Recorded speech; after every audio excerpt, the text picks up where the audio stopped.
Chers amis français et bulgares, Dobar den, bonjour. Arrivé il y a peu à Sofia, je suis heureux d'avoir présenté ce vendredi mes lettres de créance à son Excellence, le Président de la République de Bulgarie, et de pouvoir ainsi m'investir désormais pleinement dans mes fonctions d'ambassadeur de France dans ce beau pays. De précédentes responsabilités au ministère des Affaires étrangères à Paris en 2007 sur les sujets européens m'avaient conduit à soutenir les premières années d'intégration de la Bulgarie à l'Union européenne. Je mesure aujourd'hui les efforts réalisés et le chemin parcouru alors que la Bulgarie est désormais un acteur majeur sur la scène européenne et particulièrement pour la France, un partenaire de tout premier plan. Comme l'ensemble de l'équipe de l'ambassade, j'ai à cœur de développer encore davantage notre coopération. Les perspectives sont nombreuses.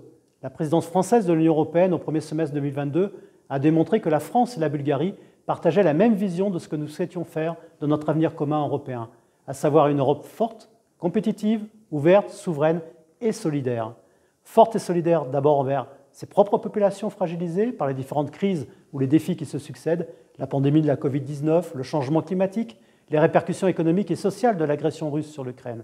Forte et solidaire ensuite envers les autres, notamment au sein de l'Alliance euro-atlantique pour les pays membres de l'OTAN, solidaire de l'Ukraine et de ses habitants, solidaire et ouverte à l'égard des Balkans occidentaux et de leur perspective de rejoindre la famille de l'Union européenne, solidaire enfin des populations des pays émergents, notamment pour répondre à la crise alimentaire et aux conséquences du changement climatique.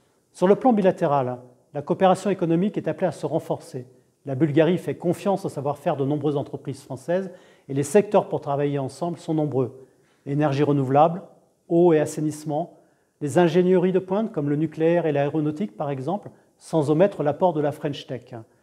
La culture et l'éducation sont aussi au cœur de notre relation, comme le prouve le partenariat prometteur pour la création d'un centre des arts sur l'île des Saints Kirik et Julita, sur la côte de la mer Noire, ainsi que le réseau de nombreuses filières bilingues francophones dans les écoles bulgares qui ne cessent de s'étoffer.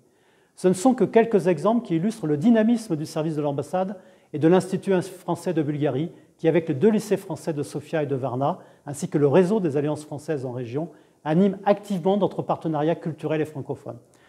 J'ai bien évidemment aussi le souci de travailler en synergie avec de nombreux opérateurs publics et privés, comme les universités, les établissements de recherche, les opérateurs économiques français et bulgares, notamment à travers la Chambre de commerce et d'industrie franco-bulgare.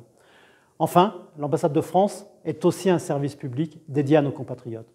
La section consulaire et le service France consulaire leur sont dédiés pour leur démarche. Et le consul et moi-même souhaitons travailler en collaboration étroite avec notamment les élus, les conseillers des Français de l'étranger et le réseau associatif. Je suis à votre écoute, disponible. J'espère avoir bientôt la possibilité de rencontrer la plupart d'entre vous. Et par avance, à vous et à vos proches, je vous souhaite de très bonnes fêtes de fin d'année. Do skoro, blagodarevi.